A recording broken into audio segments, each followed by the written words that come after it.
Dua orang tersangka inisial A dan ALH diamankan oleh Ditreskrimum Polda Kepri atas tindak pidana pemalsuan surat faktur tagihan uang wajib tahunan BP Batam dan pemerasan dan atau penipuan terhadap pengurusan lahan. Hal tersebut disampaikan oleh Kabid Humas Polda Kepri Kombes Pol Heri Goldenhat didampingi oleh Ditreskrimum Polda Kepri Kombes Pol Ari Darmanto dan Wadir Reskrimum Polda Kepri AKBP Ruslan Abdul Rashid saat konferensi pers di Mapolda Kepri Senin kemarin. Kasus ini berawal dari Direktur PT EPS yang ingin mencari orang yang dapat membantu dalam pengurusan lahan dan penerbitan surat faktur, penetapan lokasi, surat keputusan, surat perjanjian sampai dengan terbitnya sertifikat. Kemudian PT EPS memberikan kepercayaan terhadap inisial ALH untuk pengurusan lahan tersebut. Kemudian inisial ALH menunjuk inisial A yang bertugas untuk mengurus perizinan lahan tersebut. Inisial A merupakan oknum dari pegawai BP Batam yang memiliki akses dalam pengalokasian lahan.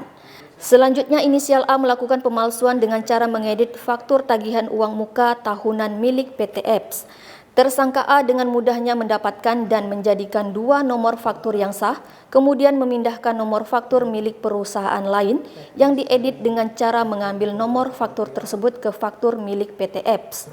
Dari total tagihan uang muka tahunan fiktif milik PT EPS sebesar Rp2.840 miliar.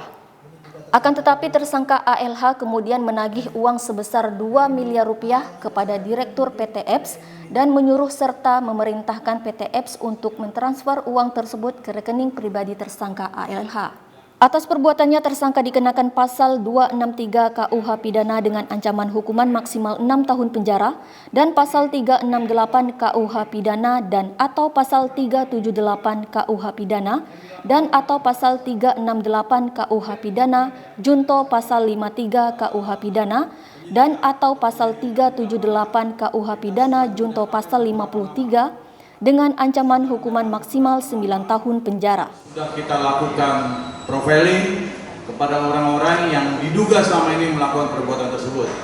Namun kita mencari celah dalam arti kata bagaimana kita bisa menemukan perbuatan melawan hukum dari tersangka. Kemudian setelah kita mendapat informasi juga dari dalam, dari rekan-rekan di BP Batam, kita mendapatkan informasi bahwa ada dua orang yang akan melaksanakan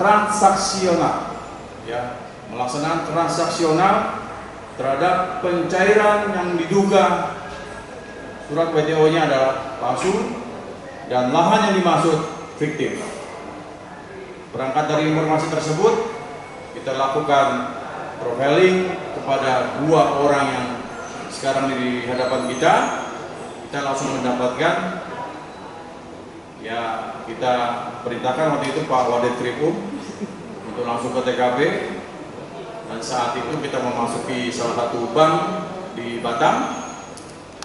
Kita koordinasi dengan kepala cabang bank tersebut dan kita dapatkan yang bersangkutan sudah di meja dengan korban untuk melakukan transaksi. Wina TV Kepri dari Batam mengabarkan.